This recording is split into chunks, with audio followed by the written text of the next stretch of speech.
Thank you so much, Channel Development Association, Ms. Paifa, Ms. Hira और शहजाद भाई का कि उन्होंने ये अपॉर्चुनिटी दी ताकि मैं अपने ख्यालात का इजहार यहाँ भी कर सकूँ। फर्स्ट ऑफ ऑल मैं क्रिश्चियन स्टूडेंट्स मूवमेंट के बारे में थोड़ा सा बताऊँगा, फिर उसके हवाले से जड़ा वाला प्रोजेक्ट जो था उसकी कुछ ग्राउंड रियलिटीज़ के बारे में आपसे बात करूँगा। क्रिश्चियन स्टूडेंट्स मूवमेंट एक फॉरम है awareness learning and empowerment of under to village communities. उसमें हम काम कर रहे हैं यूनिटी एंड डेवलपमेंट की बात करते हैं हम ये हमारी ये थॉट है कि जब तक हम इकट्ठे नहीं होंगे हम कामयाब नहीं हो सकते। और डेवलपमेंट को सिर्फ हम एक सेक्टर में या एक डायरेक्शन में नहीं देख सकते, डेवलपमेंट को मुख्तलिफ पहलुओं में देखा जाता है। अगर आपके पास बात करने का हक नहीं है तो आप डेवलप नहीं हैं, अगर आप फाइनेंशियली स्ट्रांग नहीं है तो आप डेवलप नहीं है, अगर आप एजुकेशन नहीं है आपके पास तो आप डेवलप नहीं है, अगर आपके पास अपॉर्चुनिटीज अवेलेबल नहीं है तो आप डेवलप नहीं कर सकते हो। तो इस तरह से हम चीज़ों को लेके चल रहे हैं।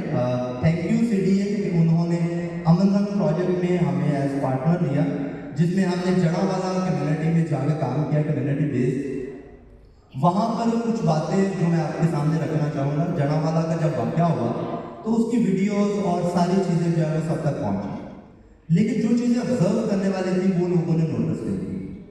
वो नोटिस करने वाली ये बात थी कि जब आप वीडियोस को देखते हैं उस इंसिडेंट में तो बहुत ज़्यादा ऐसे बच्चे जो हैं वो आगे आगे जो है वो जुलूसों के चलते जा रहे हैं और दूसरी कम्युनिटी पे अटैक करने की कोशिश कर रहे हैं।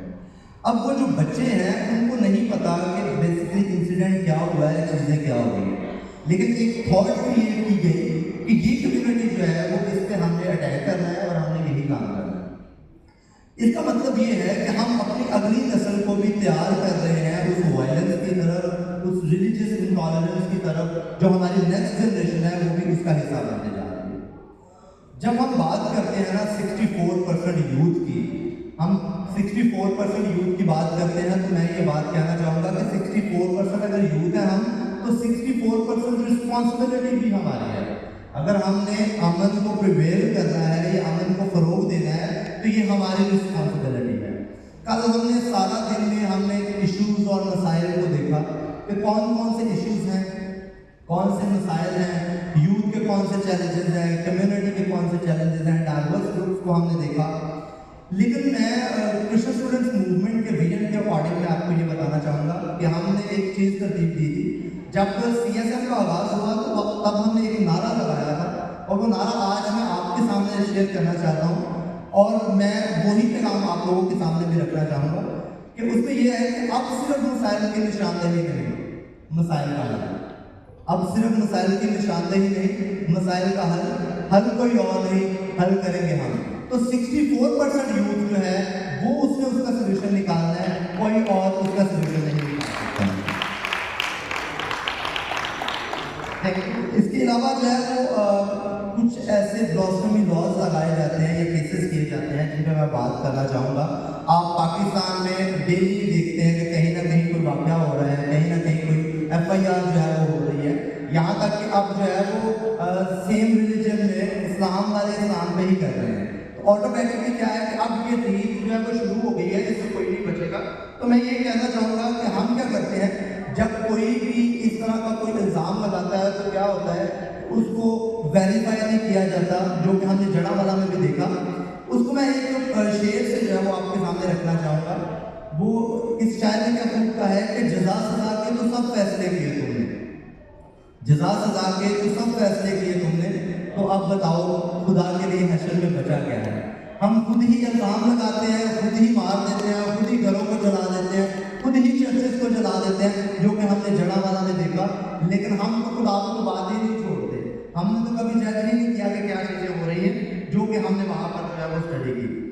एक जो यानी वहाँ पर जाके हमारा एक एनालिसिस था जिसमें हमने जो है वो अमन प्रोजेक्ट के तहत जो है एक इंटरफेस डायलॉग किया था, जो कि हमारे लिए सबसे डिफिकल्ट टास्क था। वहाँ पे उन दोनों कम्युनिटीज़ को जहाँ पे क्लैश और कॉन्फ्लिक्ट हो, उनको दोनों को ग्रुप को इकट्ठा बैठाना है।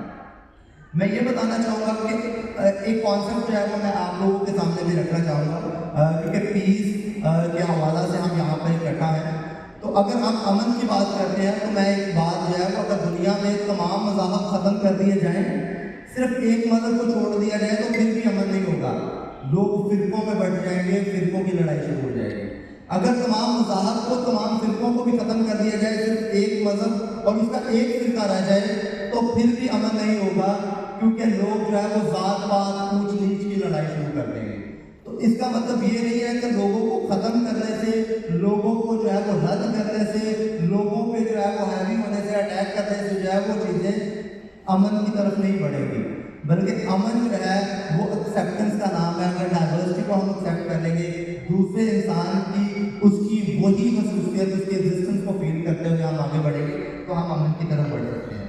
کچھ دو باتیں اور میں کہنا چاہوں گا، جو یہ ہے کہ اگر ہم کانسٹیٹیوشن کی، ہم امن کی بات کرتے ہیں، لیکن ہمیں جو ہے وہ پاکستان کو بھی دیکھنے کی ضرورت ہے۔ Constitution of Islamic republic of Pakistan 1973 کی اگر میں بات کروں، تو جب ہم یہ بات کرتے ہیں کہ کل بھی آئین کی بات ہوئی، آئین کی بالادستی کی بات ہوئی، تو میں یہ کہنا چاہوں گا کہ آئین جو ہے وہ صحیفہ نہیں ہے، پہلی بات ہے۔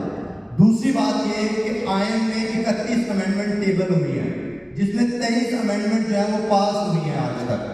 تو اس میں یہ ہے کہ جو ڈسکریمنیٹری آرٹیکلز ہیں، یا جہاں جہاں پہ جو ہے وہ یہ چیز ہے کہ یہ بندہ جو ہے وہ نہیں بن سکتا، اسٹیٹ جو ہے، اسٹیٹ کا مذہب نہیں ہوتا، مذہب انسانوں کا ہوتا ہے۔ تو اس وجہ سے جو ڈسکریمنیٹری فیکٹرز ہیں اگر اس میں سے نکال دیے جائے تو آٹومیٹکلی امن کی طرف سے یہ ہمارا پہلا اسٹیپ ہوگا گورنمنٹ کی طرف سے۔ ایک بات اور میں کہنا چاہوں گا، سنگل نیشنل کریکولم کو انٹروڈیوس کروایا گیا۔ سنگل نیشنل کریکولم نے کیا کیا؟ ہم انکلوسیوٹی کی بات کرتے ہیں، انکلوسیونیس کی بات کرتے ہیں، سنگل نیشنل کریکولم نے سیگریگیٹ کر دیا کمیونٹیز کو، تمام مذاہب کے الگ الگ سلیبس جو ہے وہ انٹروڈیوس کروا دیے گئے۔ جب الگ سلیبس انٹروڈیوس کروائے گئے تو آپ جو ہے وہ یہ چیز جو ہے وہ بچپن میں لوگوں میں انسرٹ کر رہے ہیں کہ تم نے اپنے مذہب کی کتاب پڑھنی ہے، میں نے اپنے مذہب کی کتاب پڑھنی ہے۔ اسکولوں میں، کالجز میں یہ سیگریگیشن ہو گئی ہے کہ جائیں آپ اپنی بک جا کے پڑھیں۔ تو جب یہ سیگریگیشن ہو گئی تو ہم انکلوسیونیس کی طرف نہیں بڑھ سکتے، یہ کچھ دکھاتے سنگل نیشنل کریکولم کے حوالے سے۔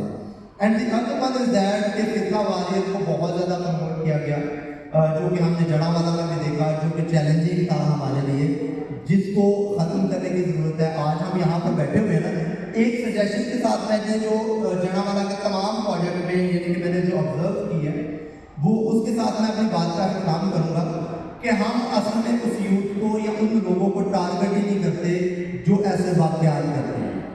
ہم ہمیشہ انہی لوگوں کو ٹارگٹ کرتے ہیں جو ہم یہاں پہ سارے بیٹھے ہوئے ہیں، ہم سینسیبل ہیں، سمجھدار ہیں، لیکن جو اٹیک کرتے ہیں کبھی ان پہ بات ہی نہیں کی، ان کے ساتھ ہم نے بات ہی نہیں کی۔ ہمارے امن پروجیکٹ میں بیسکلی یہی تھا کہ ہم ان لوگوں کو اپروچ کریں جن کے مائنڈ سیٹ اپ کو ہم ضرور تبدیل کر سکیں۔ تو اس وجہ سے فرقہ واریت کی پروموشن کو ختم کرنا ہوگا، ہمیں اکٹھا ہونا ہوگا، ہمیں یونٹی کو پروموٹ کرنا ہوگا، ہمیں انکلوسیونیس کی طرف بڑھنا ہوگا۔